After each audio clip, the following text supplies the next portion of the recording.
We are. Welcome Okay, back. welcome back. I don't know why the Sridhar icon is showing up though. That's So okay. it's okay. It is what it is. I think Sridhar logged in from 7 different places. Uh, awesome. Ed, uh, tons of things going on. Yes, yeah. Let's dive right into it. Excellent, excellent. Yeah, so lots of activity over the last week or two in the area of open models, and we've talked about this in some of the previous shows. But the pace of open models has been progressing, certainly as people have been building dependency on models within their software. The question of the availability of models becomes a key consideration for those of us that are building these systems: availability, reliability, cost, security, all the things that we do when we think about infrastructure as a key reliable piece of what we build on, which is, I think, where most of us spend our time. At the same time, these models are evolving very quickly in terms of their capabilities. And now we are having a conversation really at a national and international level around the security of these models, of their capabilities. That's led to questions about some of the leading frontier models as to whether there should be access control to them and issues around that. And a lot of this has raised the question for those of us in technology. One of the key mechanisms that we've gone and used to make sure we have availability of infrastructure is through open source and open technology. And so there are a number of folks who have been advocating and building and delivering around open source models. And so that really brings us up to a lot of the activities over the last couple of weeks. And so Anant, you've been following this pretty closely, and I know you have a few thoughts as well. So Awesome. No, no, of course, we'll get a bit into open models and US models and Chinese models and all that stuff. But I wanted to kind of two things happened last week. On July 24th, Satya Nadella from Microsoft came out in support of open models, and IBM was a signatory to it because we actually strongly believe in it. NVIDIA was a signatory to it, but interestingly, OpenAI was a signatory to it also, and I think Google also was. Anthropic was missing, okay, but it's very clear that the world believes and industry leaders and customers believe that there's a role for open models. yes, and The then second, Anthropic yeah. Anthropic also put out some stuff recently clarifying their position on all that, and it seems based on Okay, safety concerns, which is yeah. is has been their primary focus, or at least a lot of their thoughts about it. But yeah, Yeah, yeah. And I think we should have a good debate on it, but maybe not yeah. all of it today. But I think we should definitely do a segment on open models and kind of the gives and takes. But the second thing is that soon after that, uh, IBM, Red Hat, NVIDIA, and others, we came out with the equivalent of Glasswing called the Open Source Security Alliance, which was really centered around the fact that, look, security is a big issue, big threat, big opportunity. How do you actually leverage open source, not just in terms of the models, but in terms of harnesses and everything else, in order to kind of make that happen? And I was, of course, involved in kind of working through the details of at least the second one and partially on the first one. And it's really, really interesting the kind of the momentum that's building around open source. Now, of course, it's kind of tied into uh, kind of national versus China versus this and that, and whether everybody's a purist out there or they've got some vested interest, which almost always happens out there. But it's really interesting to see that the things that played out over decades in Unix, for example, are kind of playing out over a year or so in the model space. Yeah, I think that it's definitely a very fast evolving situation, and part of it is or at least I think underpinning it is the fact that a set of models are being released at actually a fairly regular clip. Yes. A lot of them are coming from China, but not exclusively. There are American and obviously European open models that are Thinking yeah, Machines, Mira Murati's company came exactly, out with one. a number of releases along those lines that that have come out at various sizes. Obviously, even of course, even folks like Gemma and Nvidia with Google with Gemma, and as well as Nematron. Nvidia with Nematron, and so you've got startups, you've got larger established companies, you've got a lot of folks putting these out there. They are very capable models, and then you of course in the last couple of weeks you've had things like Kimi in particular was one that raised some eyebrows. GLM, of course, others that are at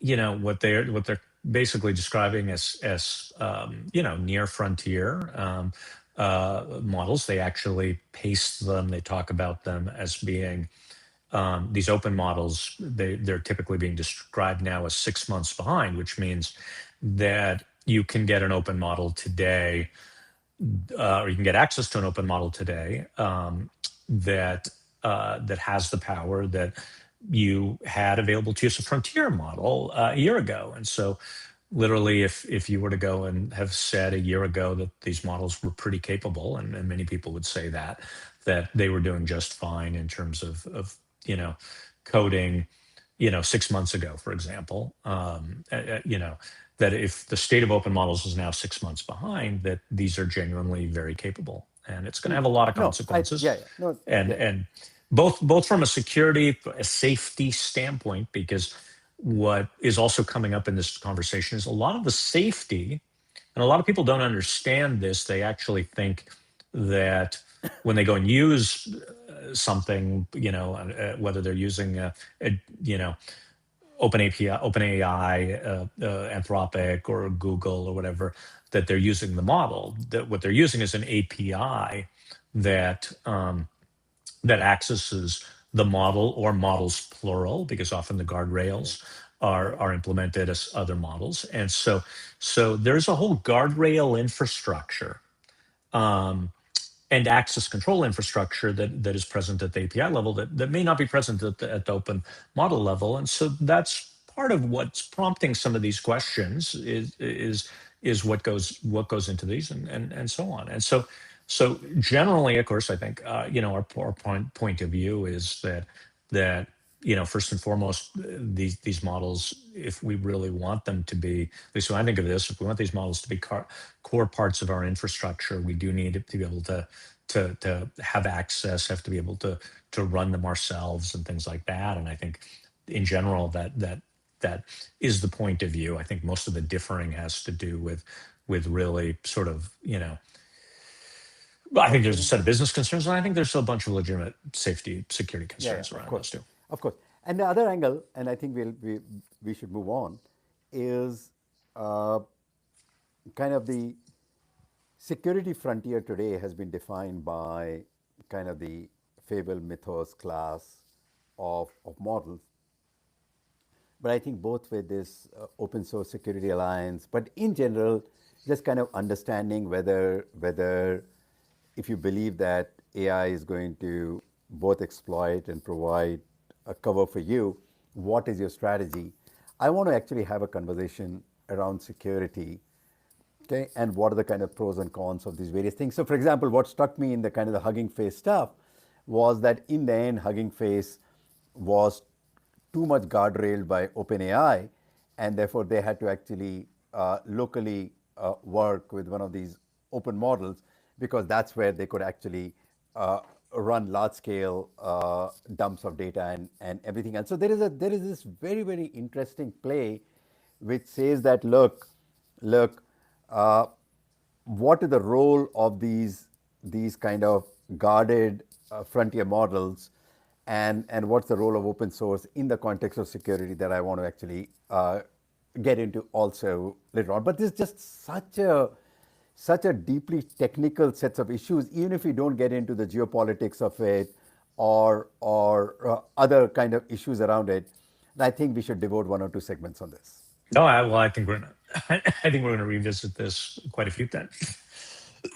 Excuse me.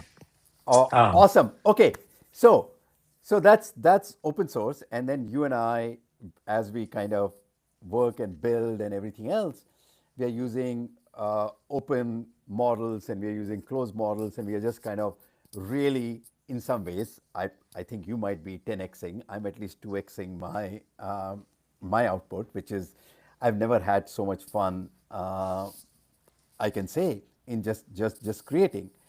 But what has also struck me is that a lot of the discourse has been around how individual developers can actually really leverage all of these models to actually improve. And at IBM, I've always kind of wondered what does it really mean, because we don't work as individual developers, we work as teams. So today's conversation, I want to kind of talk a bit about what does it mean to actually think through that aspect of it. And we're going to invite our guest now, uh, Ed, and have the conversation with him. Yes. So Sridhar is somebody who's worked with us for a long period of time and has had the opportunity to manage teams and build both. Obviously, a long history of doing that prior to AI, but most recently grappling with a lot of these issues. So we're excited to hear from him and welcome him onto the show. So Sridhar, good to see you.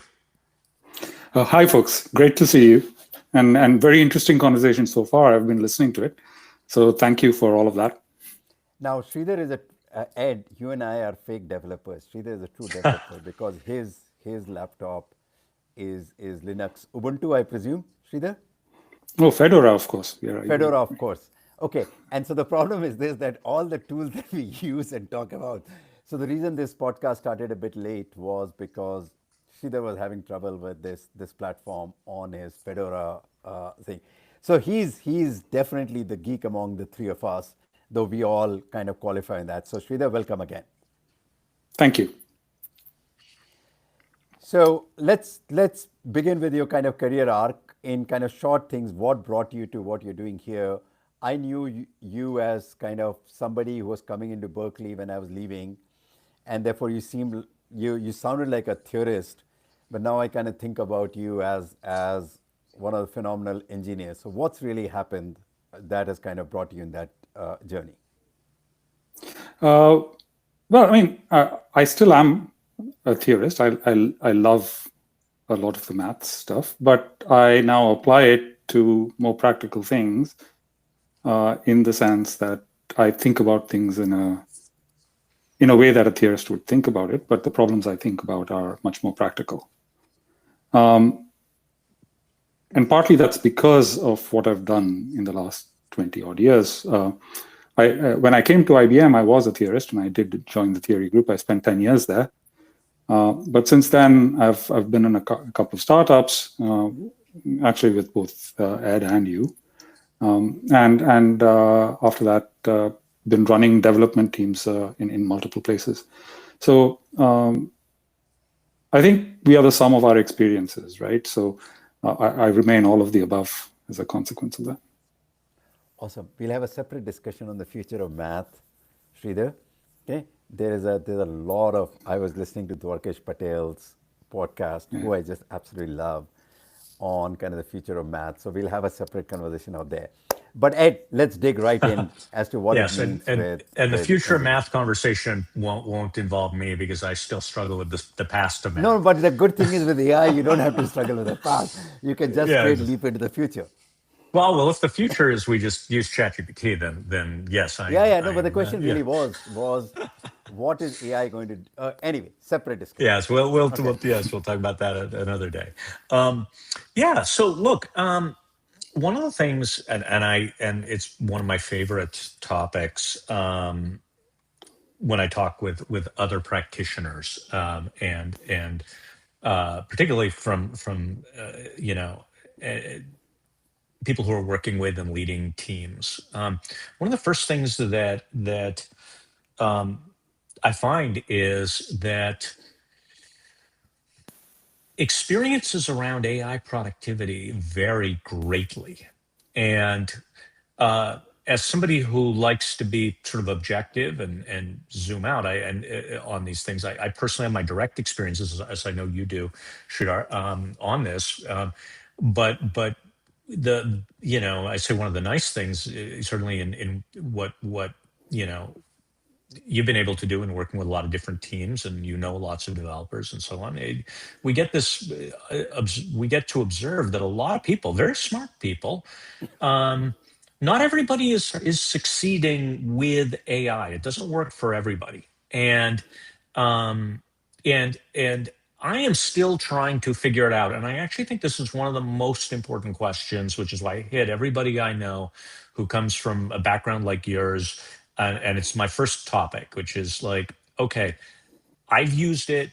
I know you've used it. The productivity gains are real. This isn't like like a lot of people are like, oh, that's just CEOs and executives who never code. I'm like, I spend all weekend coding with this stuff. I know what it does, and but I also know some people don't get anywhere with it, and they're some of the smartest developers I know. So, what do you think about that? Have you observed this first? No, not at all. Actually, let me say something. I mean, it's usually you hear AI doesn't work for me from relatively senior people. You don't tend to hear that from younger folks who don't have the experience. And when someone says AI doesn't work for me, they could mean one of two things, right? One is that AI doesn't work for me personally. And the other thing they could mean is AI doesn't work for my team or the team that I lead. Yeah. And the reasons behind these things are different. For at least the next few minutes, let's look at the first one, right? When people say AI doesn't work for me, I think the bulk of that conversation is really not that AI can't do what I do, but AI doesn't know what I know. Right? So it's that the context window in AI, kind of to repeat the theme of this thing, right, is not big enough to contain your life's experience. Right? Especially having to do with the product that you lead, which you've maybe spent 15 years with. Yeah, and so you know all the decisions and all the history and all the deployments and all the customers and all of their pain and all the support issues and so on, which AI doesn't know. So therefore, it makes decisions that you wouldn't have made, and therefore you don't agree with it. Very interesting. And so that's really the problem. When people say AI doesn't work for me, they mean AI doesn't know what I know. And that's true. That's true, right? And I think there are ways around that as well.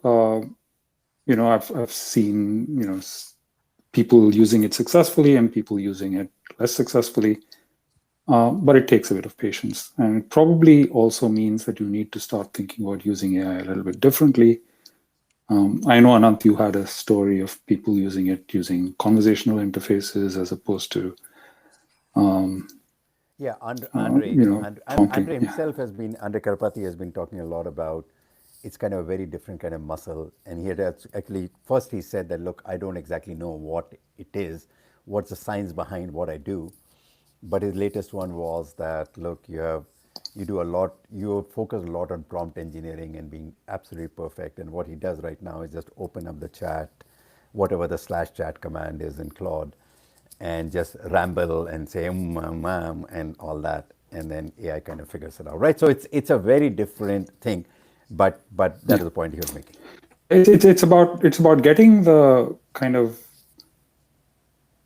the stuff that's in your head but not written down exactly into the knowledge base of the AI, into the context of the AI, the things that worry you, right?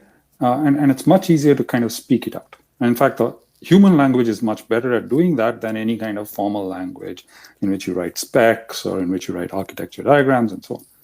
And AI is very good at human language, right? So we need to get used to using that capability. And I actually, when I do a lot of this work, I tend to structure it as a conversation between me and the engine, as opposed to the engine, executing a spec. The output of that conversation is the spec, and then I let the engine run the spec. But the bulk of my time actually is spent, I would spend 3 to 4 hours in the conversation, and maybe, an hour generating the code. So it's really, I think, the art. I'll tell a story about Sridhar, then and then I'll kind of ask another question of him. So Sridhar, for those of you who know Sridhar, is almost never on time for meetings because he's kind of busy doing some coding, or at least some deeply intellectual work that I feel guilty about interrupting him. But more recently, he's been showing up on meetings regularly, and basically has figured out that meetings aren't that bad because during that time, his agents are actually coding. So it's kind of a flip, which says, "Oh, I hate meetings." To meetings actually allow me to do some of the work while the real work is going on in the background. So I'm sure that's why he agreed to do this Riverside, this podcast with us, because he's got an hour and a half where he's doing some fantastic coding. Okay, so that's an awesome story. The fact that I get annoyed at Sridhar not showing up, I'll not express right now, but now you guys know that too. But the theme of this discussion, though, Sridhar, is not just how Sridhar is productive, but how teams are productive, right? Yes. And so, what are one or two lessons that you have learned? Which are we have done a few projects together. You've done a lot of projects without me, which have got kind of increasingly larger teams, sometimes smaller teams. So give us kind of 2 or 3 lessons that kind of go from Sridhar being more productive to teams being more productive. Yeah. So, the abiding image in my mind is that if you build a superhighway into Manhattan, it's not going to make the traffic in Manhattan any better. Right? So the point is that you have to work on the bottleneck, right? Not where you can. And in many organizations, the bottleneck is not really coding. And accelerating coding doesn't make the organization faster, doesn't make the team faster. And that's just a business speak for Amdahl's law. Is that what you're saying? No, it's not. Maybe it is the business version of Amdahl's law. But what I'm saying is that every team has its own processes and its own bottlenecks. Right? So it's a custom problem for the manager to solve. And good managers spend entire careers kind of playing whack-a-mole on where the bottlenecks are. Right?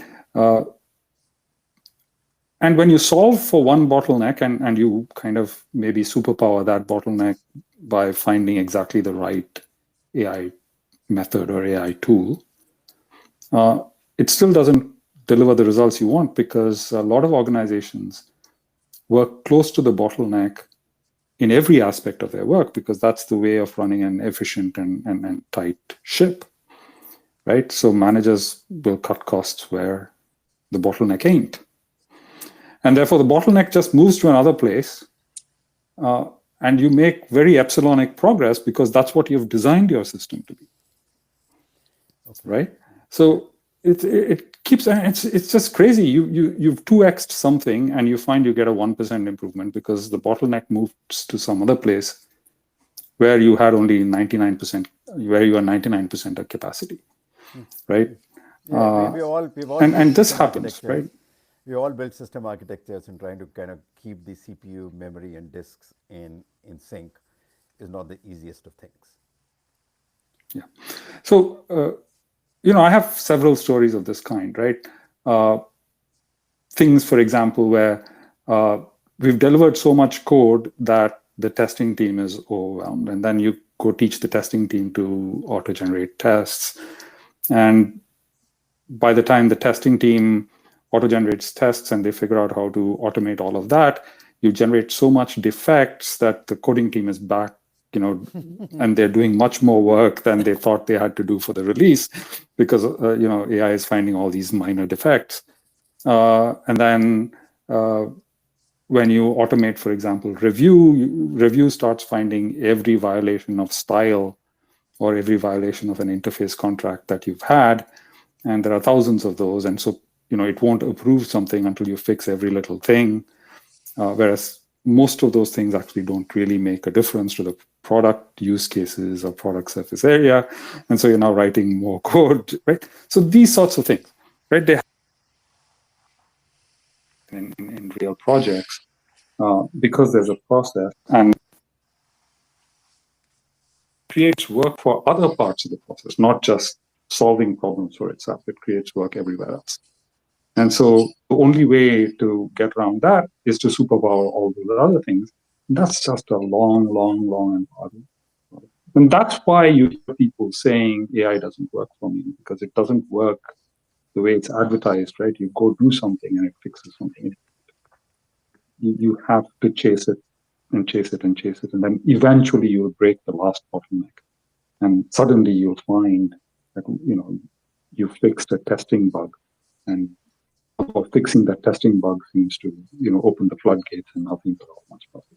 But it takes a year to get. There's an That also makes a point. ton of sense. Yeah. Sridhar is coming across like, for those of you who have watched people dance in discos, you get that kind of staccato view of Sridhar because he's working on kind of 128K baud modem right now. So Sridhar, don't shake your head too much so that we can at least get through this part. Go ahead, Ed. No, that's a really fascinating conversation. Thank you, Sridhar. Yeah, so I mean, I totally buy into that. I think that I think you've described a whole continuum, which is what people understand from their own process and how they actually are able to share context with the model. And then I think the second piece that you talk about, which is really sort of in this team setting, um, essentially, if they don't think about bottlenecks, or they do think about the bottlenecks, perhaps they either have discounted or the idea, or perhaps it is not readily applicable as to how AI can address whether those bottlenecks are. I mean, I've seen a lot of things.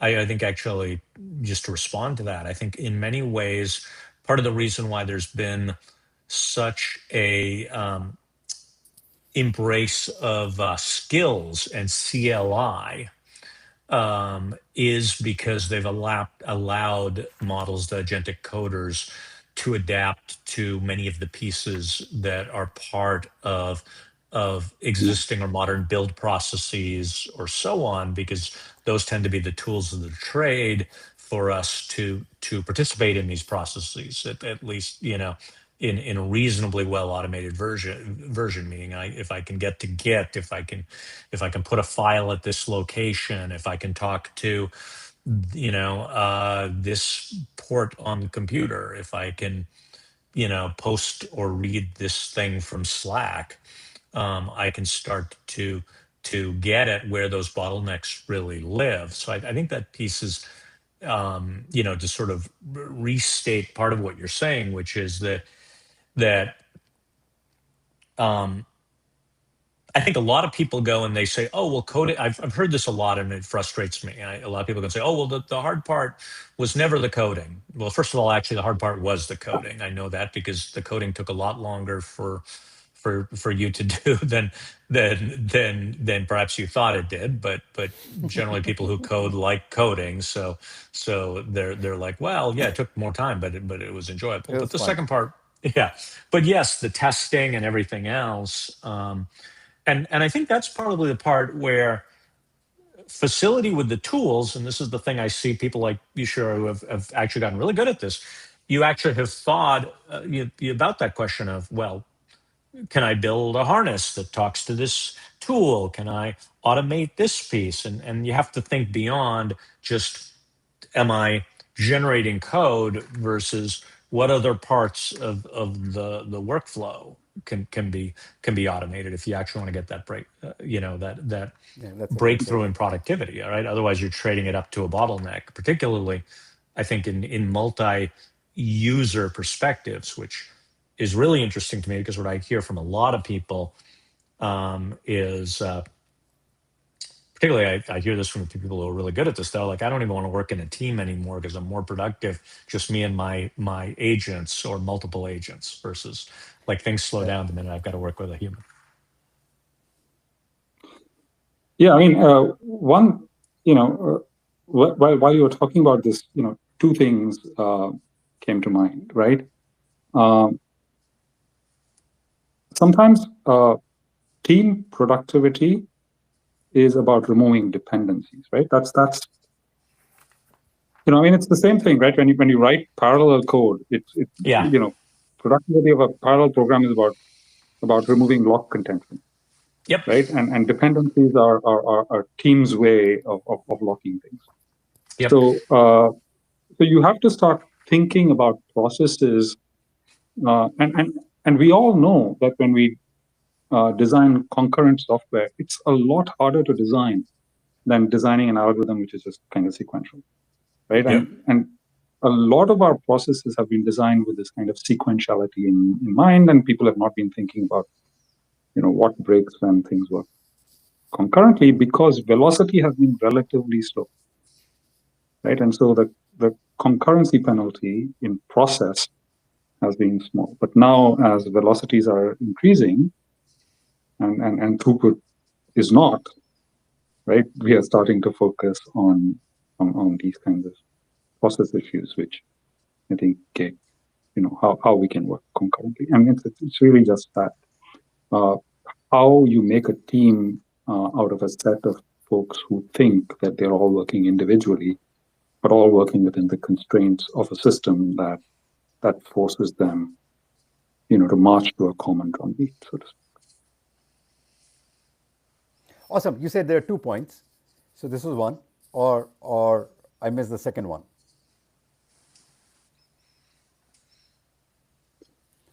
Yes, the second point is what Ed was talking about, where I think one of the most interesting things that are going to change looking forward, and I wanted to kind of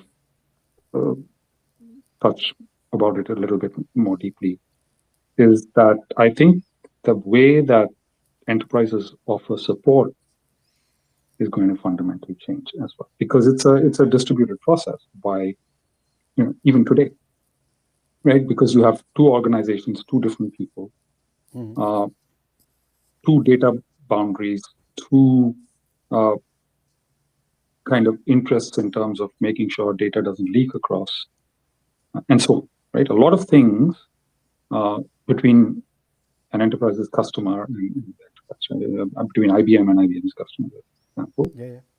right?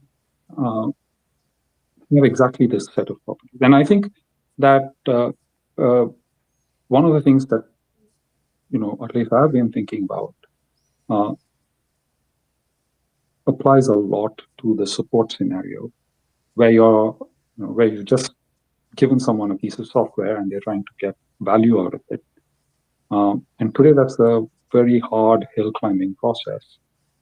But I think if that conversation were agent mediated rather than engineer mediated, that process can be so much smoother.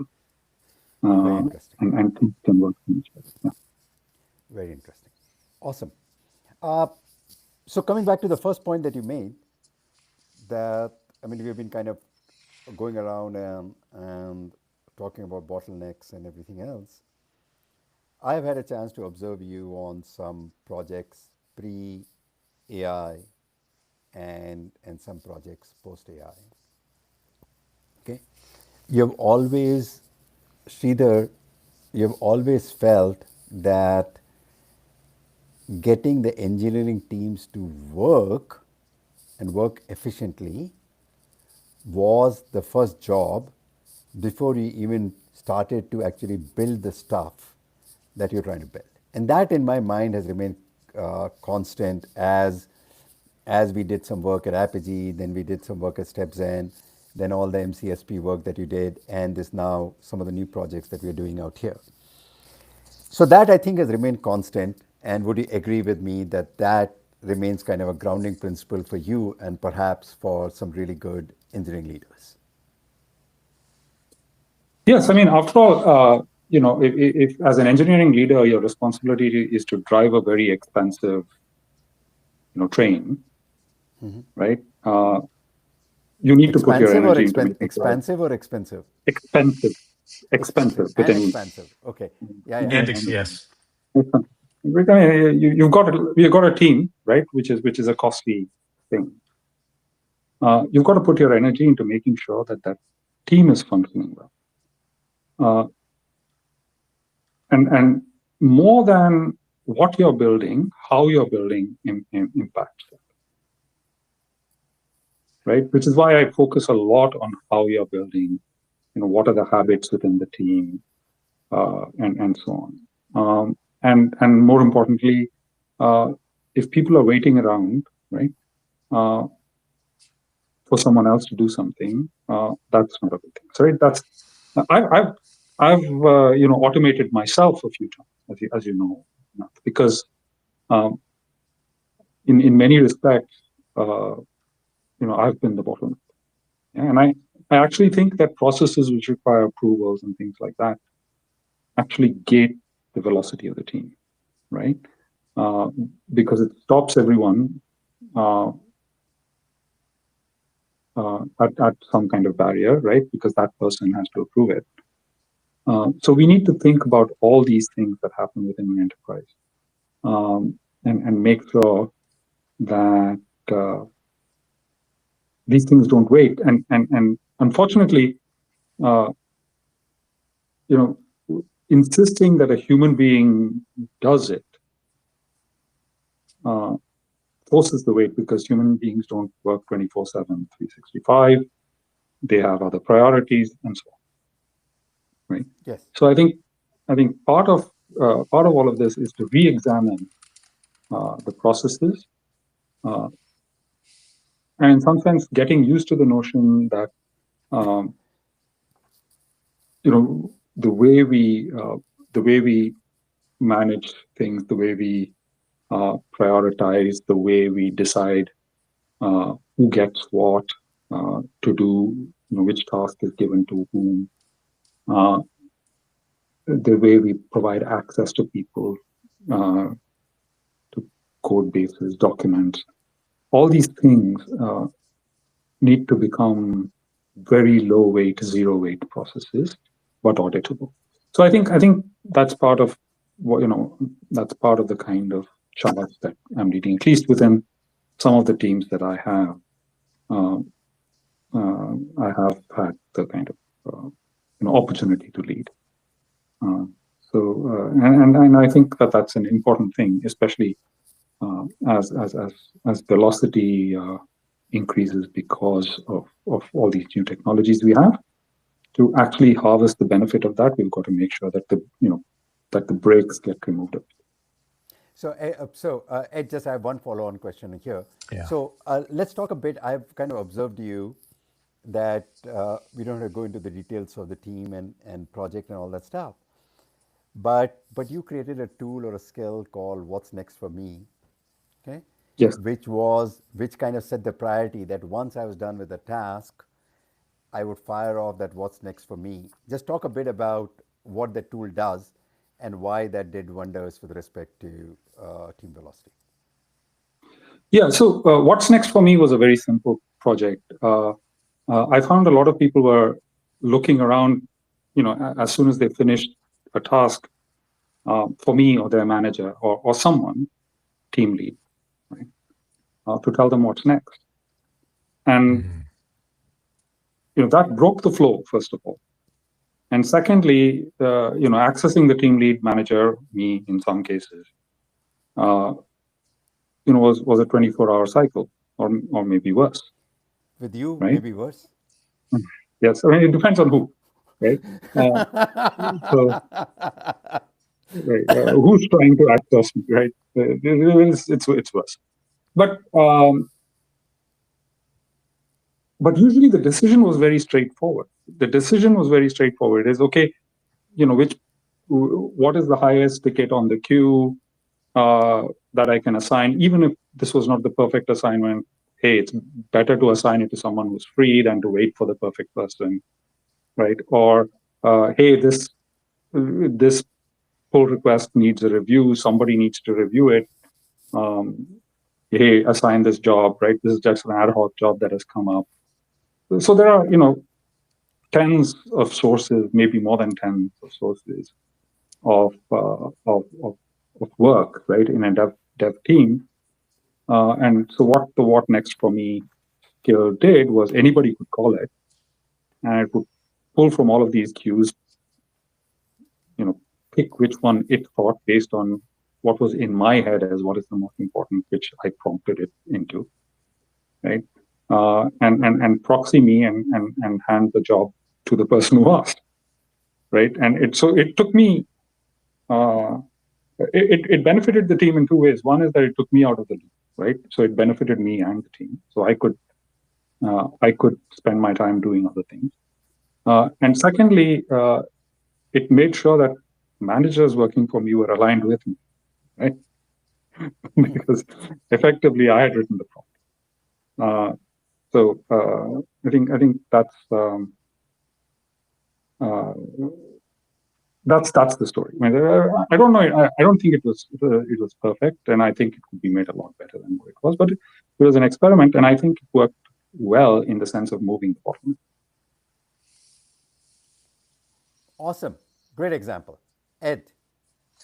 Yeah, no, that makes a ton of sense, and it's really one of the more interesting areas that I'm seeing a lot of um, stuff around, which is that people are doing these experiments on really figuring out. And I actually think it's the right place for it to happen. I actually don't think these things are centrally going to come out of the people that are building the agentic coding tools. I think well, some of them might, but I actually think a lot of this ends up being at that team level where somebody goes and says, okay, um, you know our team is or people on the team, what's next for me. I think one of these, I've recently saw something very related, which was just in a complete ad hoc fashion, people basically using with Claude the Slack connection to have their instances of Claude on their desktops communicating to each other within Slack channels for sort of a global communication of, hey, I finished this part. Can you test it on your machine? Can you signal your user to test it and such? And again, I think these productivity hacks, at the moment I consider them productivity hacks or experiments, because because they are really very much experiments. But eventually, if we look at how everything we start now from the standpoint of how we work, I mean, we're all old enough to remember where every aspect of what we do now started more from experiments within the community of practice, where people then shared, hey, I used this technique. You know hey, there's this particular technique called agile. Let's learn that, use that. Let's do this. And I think that those pieces, exactly in the thing that you've described there, I think people are starting to actually somehow go and apply these agents to sort of debug their own development process, not the code itself. And I'm really excited about that. I think that is probably, as you were talking, that was what was going through my head, was that you know don't just think about don't just think about how to make that agent write that next line of code. You could actually ask it, hey, what would solve this problem for communicating with my colleague who's working on this thing? And Claude will go and suggest, hey, if you connect me to Slack, I can jump into the conversation. And it'll suggest, hey, if your colleague has their, Claude connect to Slack, and suddenly you'll get these breakthroughs that suddenly get to that point that you made, which was how do you break down that wall of the, oh, well, coding was never the bottleneck, it was these other things. Yeah, that's true, but a lot of these bottlenecks actually can be can be addressed. Was team coordination, team prioritization. What's the most important next thing I could work on? What is my colleague doing? Can I interface with them? What do I need? Like, all of these things are actually, there's this the you can use this stuff to actually innovate on it. So I love hearing this stuff in practice, because I think that's where these breakthroughs are happening, and they're not. I think a lot of those, honestly, are not the ones that everybody's posting on Hacker News.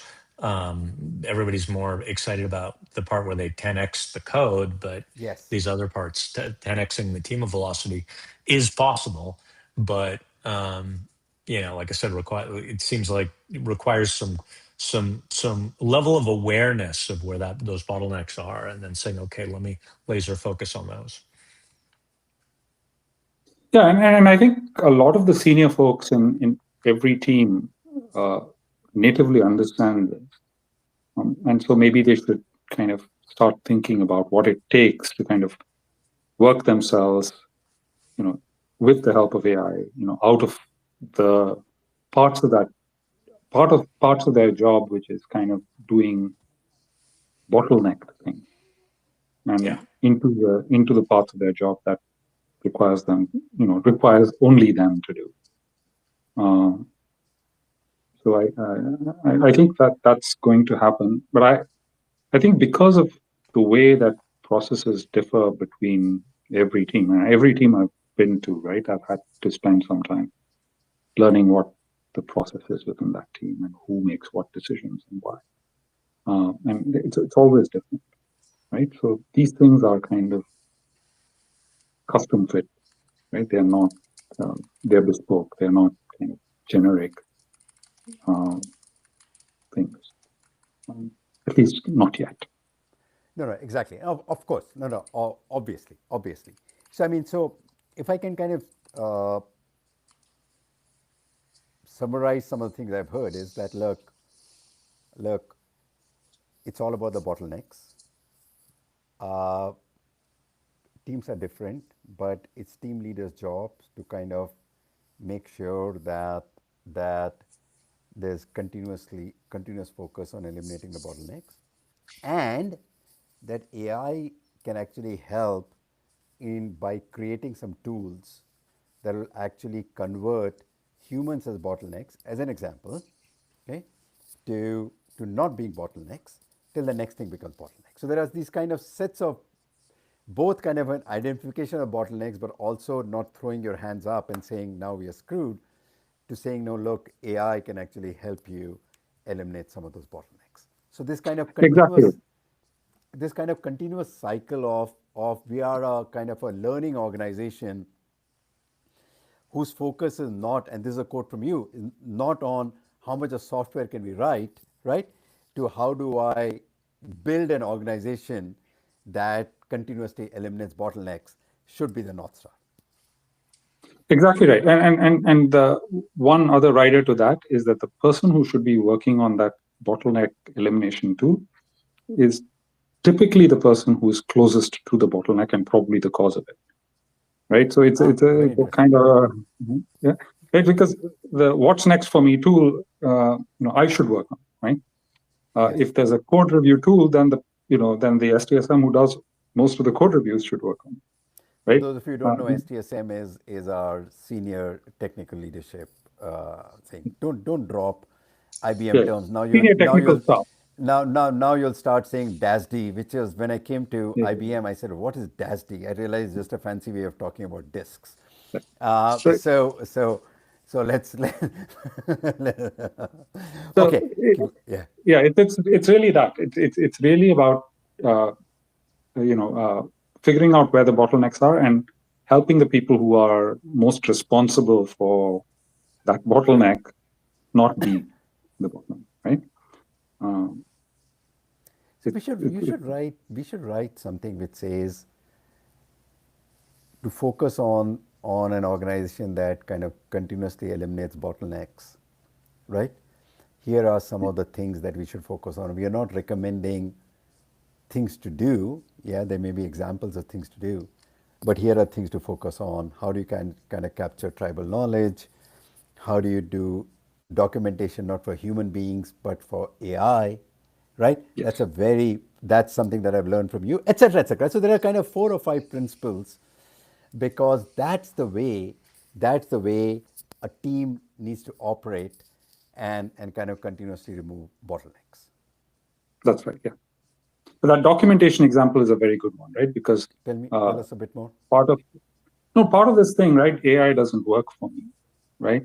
Is about doing the documentation well, so that AI can consume that documentation efficiently within its Yes. context window, right? Yeah. Within. Yeah. That's the key piece because it's not just produce slop documentation. It's documentation structured for the AI and the user. But yeah, And the user, of course. Yeah. right. Oh my God. Oh my God. Welcome to the AI overlords. So when Ken Jennings said, welcome to whatever he said, AI overlords in Jeopardy, he was just kind of 20 years early. Now, now, Yes. now, now, truly, we are producing artifacts for the AI overlords for us. Very interesting. Hey, listen, Shira, this has just been an absolutely fascinating conversation. I have learned a lot from you. Uh, we didn't get a chance to talk about some fun theory and other works. For those of you who don't know, Sridhar has had some pioneering work on the structure of the web when it was early in late 90s, and just kind of initial work on things that look like PageRank and other things. But he's just a very, very deep theoretician. But what I love, therefore, is that when he kind of works on engineering problems, he tries to work on engineering problems not in through let's kind of hack our way through it, but what is the kind of the first principle thing. So there are certain. I learned a lot today. I've been learning from him for a long time. See that after this I'll criticize you separately, but right now today I'll praise you. But hopefully our readers got out of it. But Sridhar, I think it's probably worthwhile for you to kind of write some blogs on this to kind of communicate what are some of the things that you've learned. No, absolutely, and all that in my copious free time, which I'm sure you're All going to yeah, probably. yeah. Or Well, look, I if mean, you're a 10x engineer now. That means you've got extra time. yeah, yeah. I'm going to write a blog on M dashes. As you know, I love M dashes, and I'm just worried that it will kind of look like AI generated M dash. But then I discovered that in my M dashes there are no spaces between the two words that M dash is in between. Whereas in the AI generated M dash there is a space. So it's maybe people will say no, this is not AI generated and everything else like that. Okay, listen. As you can see, we tend to ramble a bit Yes. and go off. At least I tend to ramble a bit. Ed tries to keep me honest. But Sridhar, thank you very much. I'm so glad we got it working. Maybe a few minutes late. Okay, and this your phone system also worked really, really well. Ed, any parting comments to Sridhar? Well, sure. It was great to have you on, and we'll definitely have to have you on the follow on for working on one of Anant's puzzles in real time. Okay, we'll do that. Oh, wow, Cool. that would be a good challenge. That would be a fantastic challenge. No, the problem is I Yes. know he'll solve mine, but I won't be able to solve his. Okay. Oh, there we go. But Sridhar, I'll point you to a Dwarkesh podcast on the future of math. It is just mind blowing with respect to how AI is either solving or not solving some of the math problems. No. I So mean, you, AI has solved some very, very impressive yes, very open impressive. But the problems. question is, there are kind of three forms of solving. So anyway, read it. I'm not Yeah. going to bore. Yeah. Listen to it, and I am unlucky or lucky to have kind of a half-hour commute each way, and therefore I just love listening to these podcasts. Okay. Anyway, thank you very much, Frida. Well, thank you. Bye Thanks. now. Well, that was good. That was, as I said, always good to have somebody who's living this stuff. And we've had a number of these conversations, you and I, lately, and with people who are experienced, seasoned developers and engineering managers at the same time, who are leading from the front from an AI transformation standpoint. And the stories are really interesting because, again, these are people who are very, like Sridhar in this case, um, extremely hands-on, is be very positive on AI coding, has directly seen the benefit himself personally as well as on a team basis, but also has lived it, as is the first to go and say it was non-trivial to adopt. There were a number of process approaches and so on. Um, and so his observations on what it took to get it to work for me were really interesting. This part about how do you get the context that matters, both what's in your head, historical, team wise, tribal knowledge, and all of that until those are available, people are going to hit roadblocks, or they're going to say that doesn't work.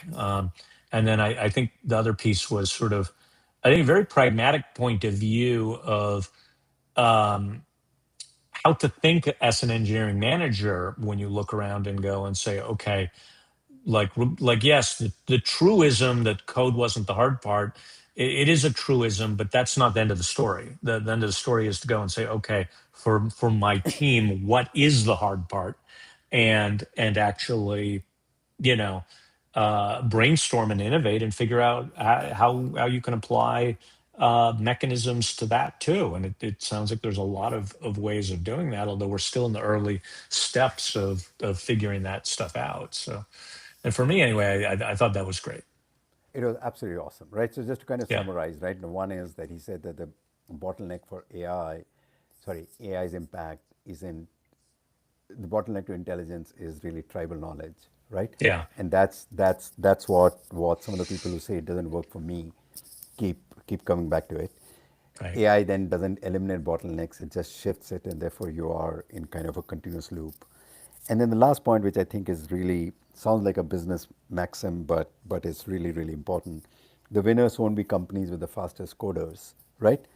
It is the companies that will redesign how engineering works.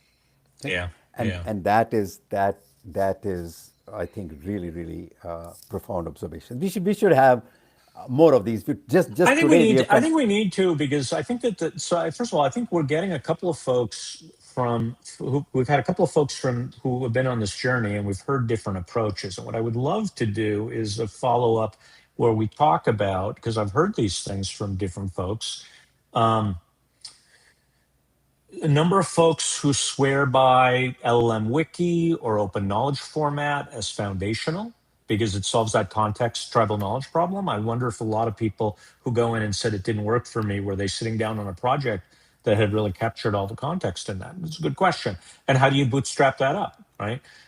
The number of people I hear that are talking about some form of async communications, whether it's pinging Discord, whether it's Slack, I whether saw it's that. talking Yeah, to team members or themselves, which with Sridhar's part of what's next for me, right? Like that asynchronous loop seems to be extremely important. So you start to see these tools that are emerging, and it would be really great to maybe we do it in the blog as well for those of you.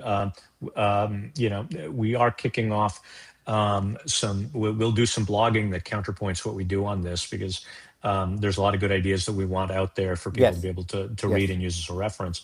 So maybe that's how we'll address some of it. But it would be good to get some follow-ups in that regard. A lot of our colleagues are doing really remarkable things, and around these specific areas of tooling in the workflow that are really what's unlocking a lot of this productivity around these roadblocks.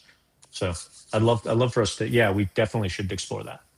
Awesome. So we already talked about a few topics that we're going to explore: open source, security, this kind of what tools really work, etc. But there is just like it's like a fractal. You go somewhere and Well, there this are is why we more love things. this topic. Context windows are never big enough to shovel all the stuff we need into them, but we're Oh going to wow! try. No, fantastic, absolutely, Ed. And and so one topic that I keep hearing really is yes, it's true that Frontier or some of these open models are training large models, but really the economy will be centered around kind of inferencing because that's the transformation that's going to go on. And therefore, what is the state of the art on inferencing? Is it the case that GPUs are the only ones, and with GPUs there's only one architecture to do it, or whether VLLMs will make a difference, or whether companies like Sambanova and Cerebras are kind of breaking the stranglehold and Yeah. saying, no, look, we can actually do purpose-built hardware for inferencing. So in that context, our next episode is going to be absolutely fantastic. We're going to have the head of all engineering at Cerebras, Chi Jin, come and talk to us about what are some of the things that he sees, what are the kind of the USP for Cerebras. As you know, Cerebras just had its IPO, but Yeah. also Chi is somebody that I've known a lot, and therefore he'll also touch a bit on how do you kind of motivate engineering teams and make that happen. That'll be great. That'll be great. Good. So we've got a good, I think we've have a bunch of things to talk about. All the more reason, folks, to keep on following this and Oh, pointing it by the out to way, your yes, friends. yes, and honestly, I think that just the organic part of it is doing well, but obviously it can do better. Hey, so Yes. we're going to Like and end this up. subscribe. Like and subscribe. So Yes. so so with that, folks, again, just Ed, let's thank Hannah, Yeah. Michelle, and Milan, Yep. without which this and all the episodes would not be possible. And don't don't code like my friend, or maybe code like my friend. Okay, and Yes. thank you very much